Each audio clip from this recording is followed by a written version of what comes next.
Қытай экономикасы соңғы 50 жылда аса жоғары дамып, әлемде екінші орынға шықты. Қытай байлығы мен әскери қуатын пайдаланып, көптеген мемлекеттерге ықпалын арттырып, кейбірін жартылай вассалға айналдырды.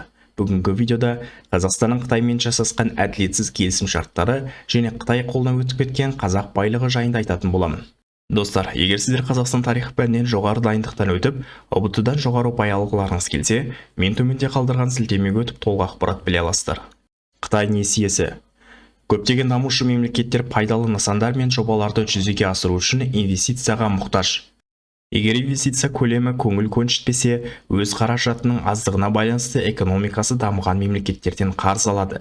Батыс елдері ең үлкен қарыз беруші мемлекеттердің қатарына кіреді, бірақ олардың ақшаның қайда кететінен есеп беру, жемқорлықтың алдын алу, қарыз алушы мемлекеттің ақшаны қайтара алу мүмкіндігі және өз мүдделеріне сай келетін реформалар енгізу секілді шарттары бар.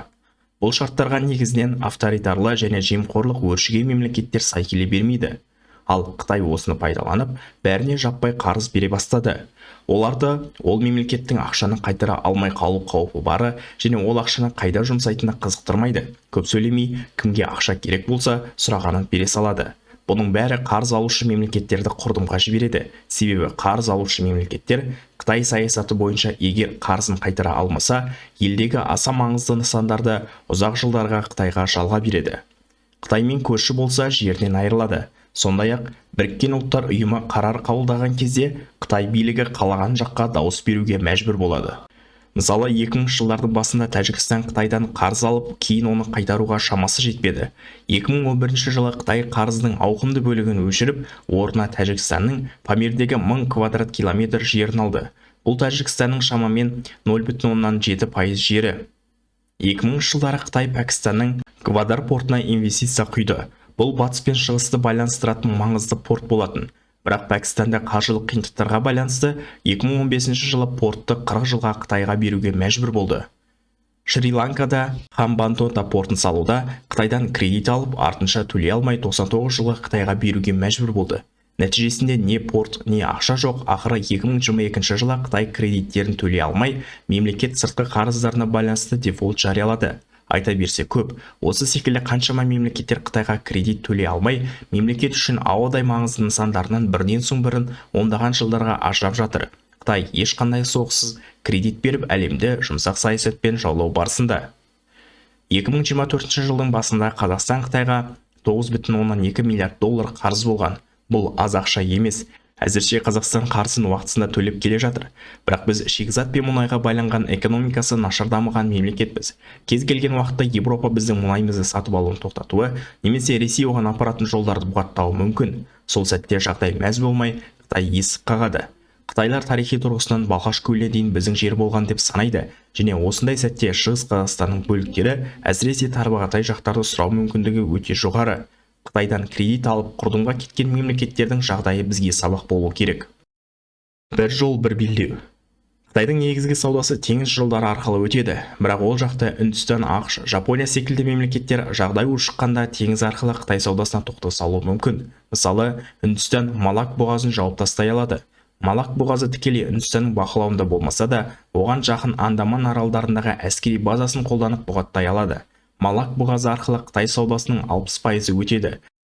Сондықтан бұл Қытайды қатты алаңдатады. Сол сияқты ақш-та Тайвань бұғазын және Филиппиннен Жапонияға созылған майда аралдарды жауып, Қытайдың Тынық мұхитына шығатын жолдарына тосқауыл қоя алады. Бұның бәрі Қытайға ауыр соққы. Осындай қауіптен сескенген Қытай бір жол, бір белдеу атты жобасын құрды. Бұның мақсаты тек теңізбен шектелмей, құрлық жолдары арқылы сауда жолдарын құру. Бұл жобада Қазақстан өте маңызды орында. Қазақ жері Қытай саудасын таяу шығыс пен Европаға және Африкаға жеткізеді. Бір қарағанда өте пайдалы болып көрінуі мүмкін. Жаңа темір және тас жолдар үлкен инвестиция. Дегенмен оның пайдасы шамалы. Қытай бұл жобада қазақ мүддесін ескермей тек өз пайдасына әрекет етті. Себебі жол салушы құрылысшылар және оған қажетті құрал-жабдықтар негізінен Қытайдан алынды. Ең жаманы соның бәрі қарызға салынды. Қытайдан қарыз алу егемендіктен айырылуға алып баратынын білесіздер. Бір белдеу бір жолдың үлкен бағыты Харгос арқылы жүзеге асады. Ол жақтан бізге Қытайдан көп мөлшерде киім секілді товарлар жеткізіліп, бізден шикізаттар алынады. Әсіресе соңғы жылдары тікелей Қытайдан тапсырыс беретін AliExpress Pinduoduo мен Тему секілді қосымшалардың қолжетімділігі жергілікті саудагерлерді күйретті. Яғни біздің отандық киім тігетін кәсіпорындар мен қолөнершілер Қытайдың арзан тауарларына төтеп бере алмай шетінен жабылып жатыр.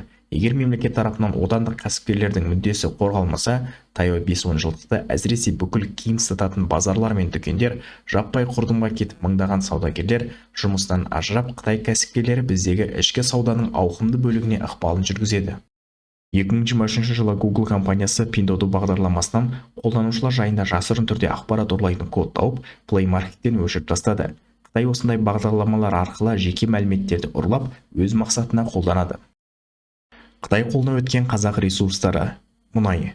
Қытайдың мемлекеттік CNPC компаниясы Петро Қазақстан компаниясын сатып алды.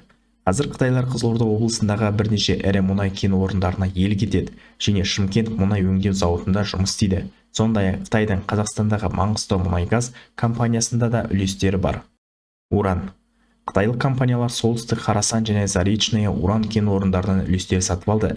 Енді өндірілетін уранның бір бөлігі қытайлық компанияларға тиесілі және олар оны Қытайға экспорттайды. Мыс пен алтын. Сичин Майнинг компаниясы Қазақстанда мыс пен алтынды өңдейтін зауыт салуды бастады.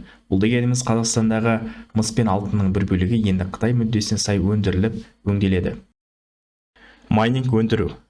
2021 жылы Қытай билігі майнинг өндіруге тыйым салған соң, көптеген кәсіпкерлер бизнестерін шетелдерге, әсіресе Қазақстанға жаппай көшіріп алып келді. Бұл кезде бізде майнингшілердің жұмысын реттейтін тәртіп және оларға салық салу жағы өте шикі болды. Соны пайдаланып Қытай кәсіпкерлері қыруар пайдаға қарық болды. Майнинг өндіру орасан зор электроэнергияны қажет етеді. Қытайлар тоқты аяусыз қолданды. Салдарынан майнинг кәсіпорындарына жақын орналасқан қазақ қоныстары жарықтан ажырап қалды. 2022 жылы салық мөлшері артып, Қытай кәсіпкерлерінің жұмысы бақылауға алынған соң ғана олардың біраз бөлігі ары қарай көшіп кетті. Дегенмен біздегі кәсіпкерлер олардың орнын басып, майнинг өндіріп, оны криптовалютаға айналдырды. Бұл электроэнергияға салмақ салуын жалғастырды. Европа АЕС-тен сескеніп, одан біртіндеп бас тартуға ұмтылып жатса, біздің еліміз майнинг өндіру үшін энергия қажеттілігіне байланысты тездетіп АЕС салу туралы шешім қабылдады. АЕС апаты болмасына ешбір адам кепіл бола алмайды. Егер бола қалса, ол ядролық бомба түскеннен де сұмдық апатқа ұшыратып, орасан зор аумақты бірнеше ғасыр бойы адам аяғы баса алмайтын радиациялық мекенге айналдырады. Чернобыльді бәріңіз білесіздер. Яғни Қытай кәсіпкерлері біздегілерге электроэнергияң болса ауадан криптовалюта тауып ақша істеу жолын үйретті. Оны көрген бір күндік табысын ойлайтын біздегілер АЕС саламызда жаппай майнинг өндіреміз деп дереу қолға алды. Бұл жағдайлардан бөлек Қытай гранттары мен арзан бағадағы жоғары оқу орындарына жыл сайын мыңдаған қазақтардың аттануы, Қытай мен визасыз қатынастардың орнына мыңдаған қытайлардың арасында тыңшылармен қосылып елге келуі біздің елімізге қауіпті жағдайлар туғызады. Қытай тарапынан Шығыс Түркістандағы қазақ, ұйғыр және басқа да мұсылмандарға жасалынып жатқан қорлыққа қарап, олардың бізді қаншалықты жек көретінін бағалай аламыз. Қытайлар ежелден соғыста айтарлықтай мықты болмаса да, саудада түркілерді шаң қаптырып буып тастайтын. Қытай қаупі жайында Орхон Енесей жазбаларында түркілердің болашақ ұрпаққа қатысты ескертулерін кездестіре аламыз.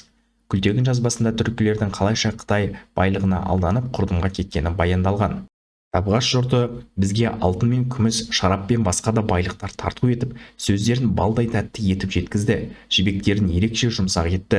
Солардың тәтті сөздері мен жұмсақ жібектеріне алданған сендер, түріктер жойылып кетудің азақ алдында қалдыңдар. Түркі жазбаларында Қытайдың Будда, Конфуция секілді діндерінен, олардың тілдері мен киімдері, мәдениеттерінен сақтаныңдар деген мағынада ескерту жасап, бұл жағдайлар егемендіктен айыруға әкеп соқтыратынын баяндаған. Әсіресе Қытай сауда мен сыйлық беруде өте қауіпті болып, біршама түркілерді ақшамен сатып алған болатын.